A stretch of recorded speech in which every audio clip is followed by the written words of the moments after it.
بسم الله الرحمن الرحيم. اللهم صل على سيدنا مولانا محمد معدن الجود والكرم منبع العلم والحلم والحكم وعلى آله وصحبه وبارك وسلم صلاة وسلاما عليك یا رسول اللہ. السلام علیکم پیارے اسلامی بھائیوں. محفل فیض حافظ ملت ممبئی ماہم شریف خانقاہ ساحل ملت سے محمد اسلام اللہ ساحل عزیزی آج آپ کو اصحاب کہف رضوان اللہ تعالی علیہم اجمعین کی زندگی اور آپ کے حالات کو آپ تک پہنچا رہا ہے. اللہ تعالیٰ کا شکر ہے کہ 30 روزے ہم لوگوں کے پورے ہوئے اور انشاءاللہ تعالیٰ صبح کو نماز عید کے لیے جو شرعی طور پہ مفتیان اعظام نے پیغام دیا ہے اس کے حساب سے احتیاطی تدبیر کے ساتھ نماز عید کی جماعت نہ ہونے کے سبب نفل پڑھیں گے. چاشت کے وقت میں 4 رکعت نماز نفل کی نیت سے پڑھ لیں گے. عید کی جماعت نماز عید قائم نہیں ہو سکے گی. احتیاطی شرط ہے اس لیے احتیاط کرنی چاہیے.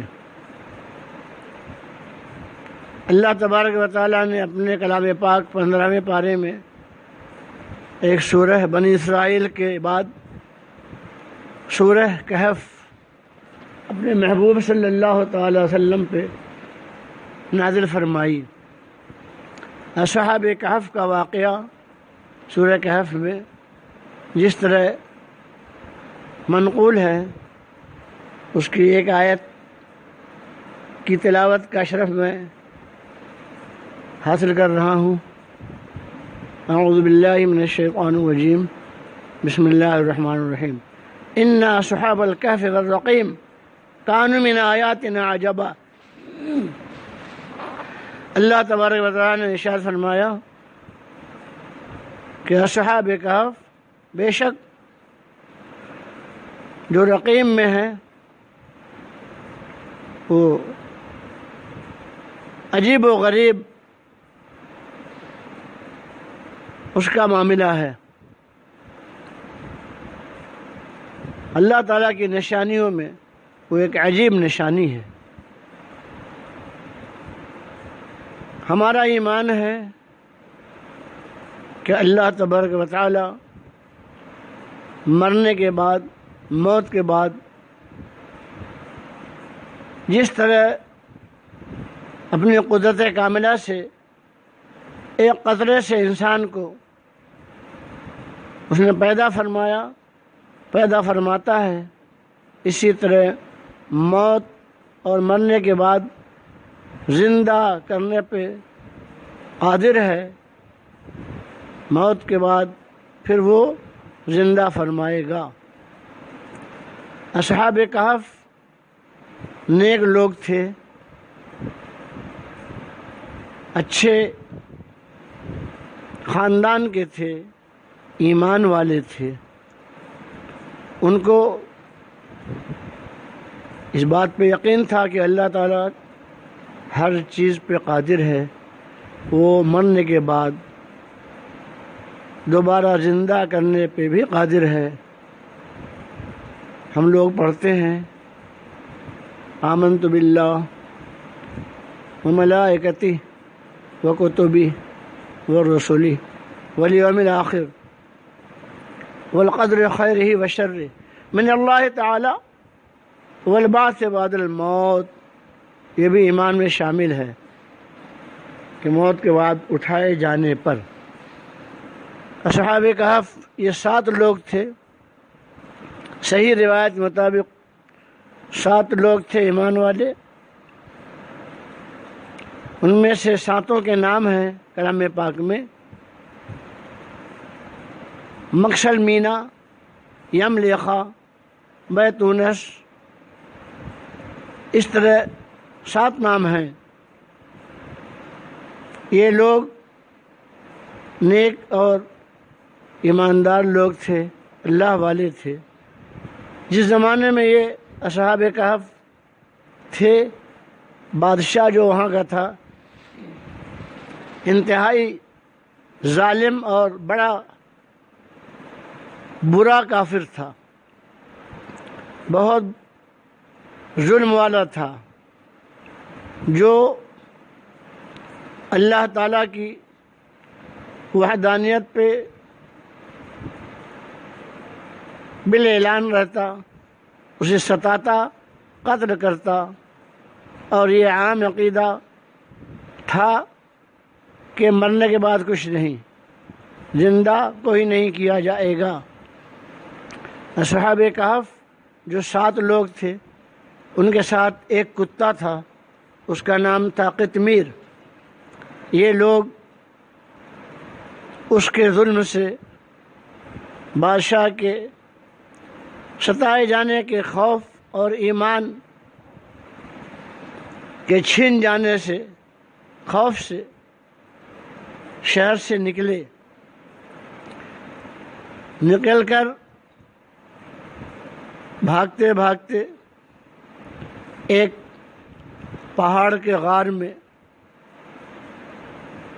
داخل ہو گئے۔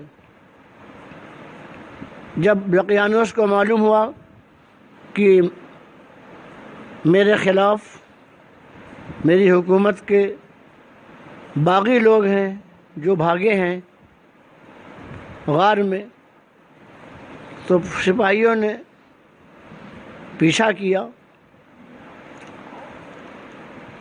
کیا، لیکن وہ لوگ روپوش ہو گئے تھے اور اللہ تعالیٰ کے حکم سے، اللہ تعالیٰ کی حفاظت میں غار میں جا کر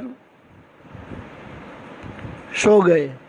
اللہ نے انہیں سلا دیا، ان کے ساتھ کتا بھی جس کا نام قطمیر تھا وہ بھی سو گیا۔ اب سپاہیوں نے دقیانوس کو خبر دی، تو لوگ بھاگ کر پہاڑ میں اندر داخل ہو گئے۔ دقیانوس نے پہاڑ تک اپنے مصائبوں کو لے کر گیا، اور جانے کے بعد اس غار کے منہ کو بند کرنے کے لیے تدبیر کے ساتھ بنیاد کھدوا کر پیک اور بند کرنے کا پورا سامان مہیا کیا۔ اس کے حکومت میں ایک نیک آدمی تھا، جس نے ساتوں کے نام اور کتے کے نام اور واقعے کو پورا لکھا کر تانبے یا اس زمانے کے کسی چیز پر دیوار کے اندر بنیاد میں رکھا دیا، اور یہ بھی روایت میں ہے کہ حکومت کے خزانے میں بھی ایک تختی لگوا دی۔ پھر دیوار چن دی گئی۔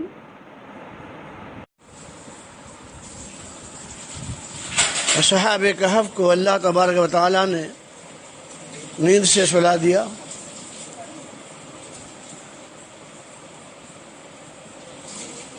300 سال تک سوتے رہے۔ دقیانوس مر گیا، حکومتیں بدلتی رہیں، سلطنتیں نئی آتی رہیں۔ 300 سال کے بعد اللہ تعالیٰ نے ایک بادشاہ بیدرس جو نیک تھا، مومن تھا، اپنے بندوں پہ مقرر فرمایا۔ وہ نیک بادشاہ نے حالات دیکھے کہ لوگ قیامت اور موت کے بعد زندہ ہونے کے حق میں یقین نہیں رکھتے ہیں۔ بادشاہ نے اپنے کو ایک کمرے میں بند کر لیا، گریزاری کی، دعا کی، اللہ تعالیٰ کی بارگاہ میں پیش کیا کہ پروردگار ایسا کوئی اپنے کرم سے تو ماحول بنا دے جس سے لوگوں کو قیامت کے آنے کا اور موت کے بعد پھر زندہ ہونے کا یقین ہو جائے۔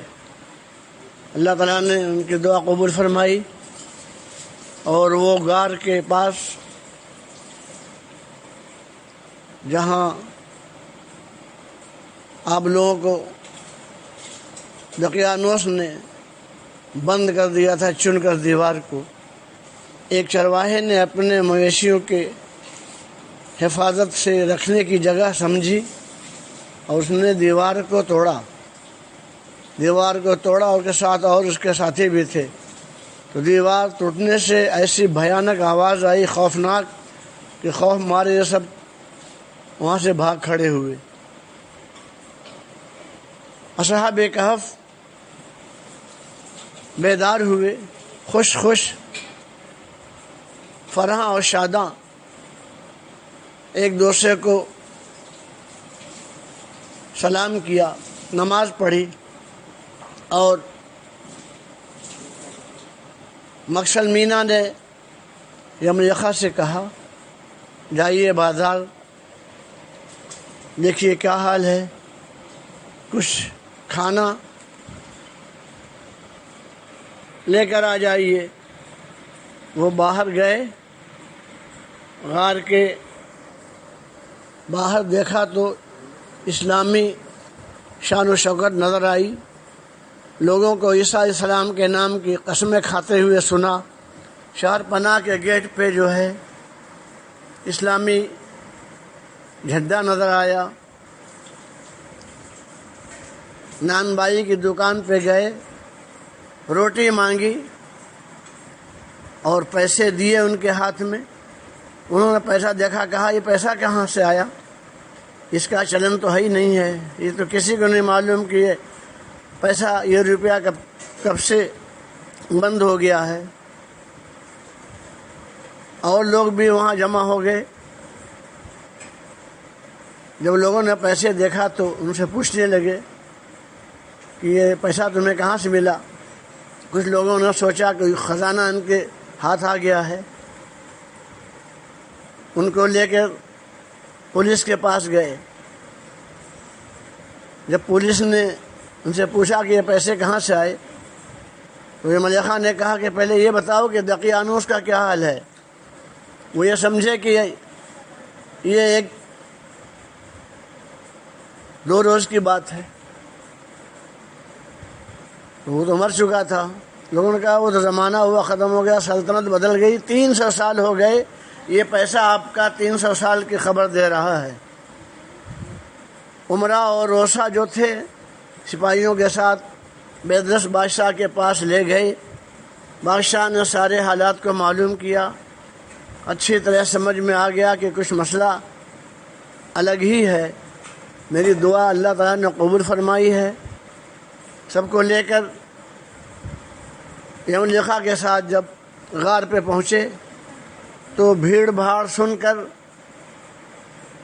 وہ 6 حضرات جو غار میں تھے اصحاب کہف، ان لوگوں نے سمجھا کہ شاید یملیخا پکڑے گئے، اب ہم لوگوں کی بھی گرفتاری عمل میں آئے گی۔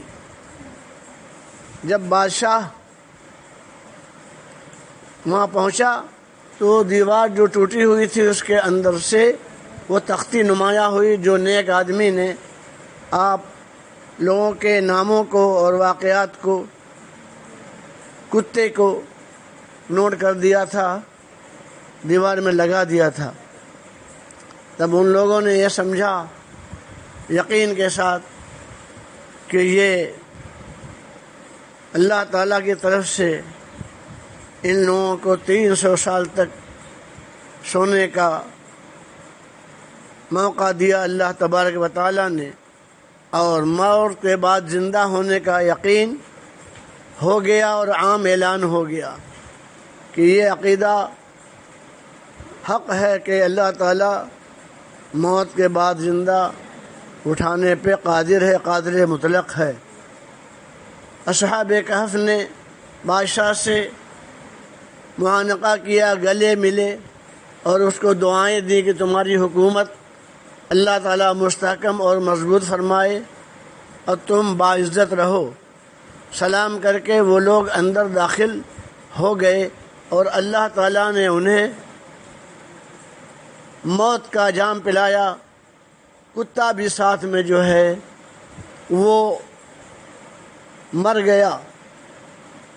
بادشاہ نے صندوق بنوایا اور ہر ایک کو صندوق میں بند کر کے غار کے اندر رکھا دیا، اور پھر سے دیوار چن دی گئی۔ بادشاہ اس کے ساتھی لوٹ کر آئے اور بادشاہ نے حکم دیا کہ یہاں ایک مسجد بناؤ، اور مسجد بنانے کے بعد یہ بھی کہا کہ ہر سال میں ایک دن سرور کا، خوشی کا، عید کا دن بناؤ تاکہ ان کی یادگار باقی رہے۔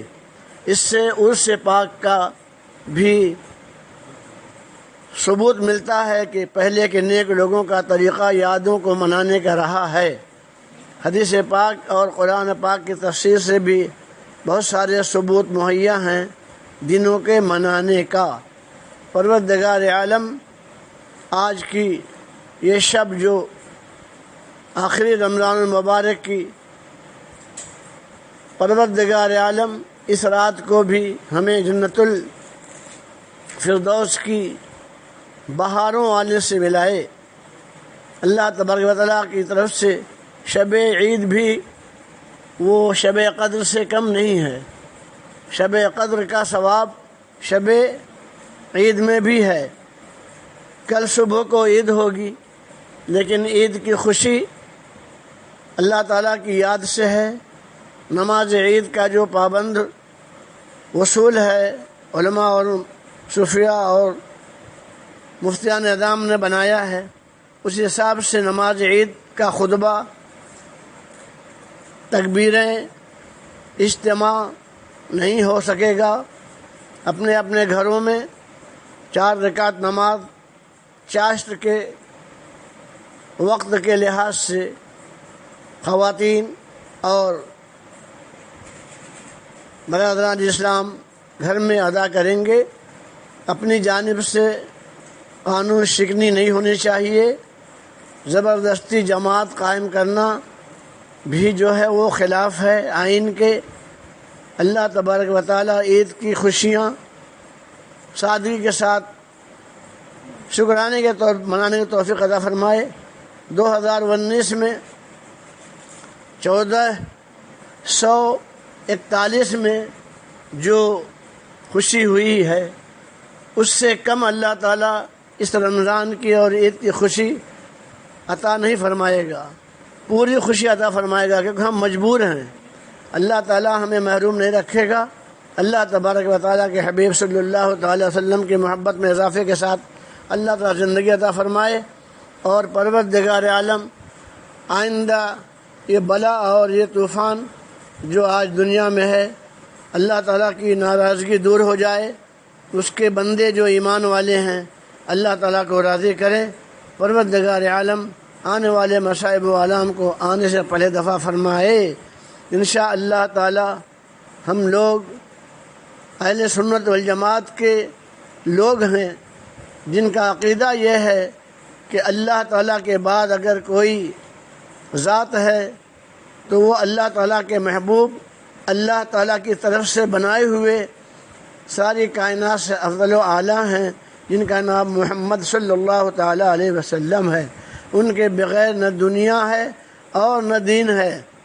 دنیا میں بھی ان کی یاد سے معمور رہیں، اور دین ان کے صدقے میں ہمیں عطا ہوا ہے۔ اللہ تعالیٰ ہمیں عذاب جہنم سے اور جہنمیوں کے مکر و فریب سے بچائے اور جنتیوں سے ملائے، جنتیوں کے ساتھ ہمارا حشر ہو۔ وآخر دعوانا ان الحمد للہ رب العالمین۔ السلام علیکم۔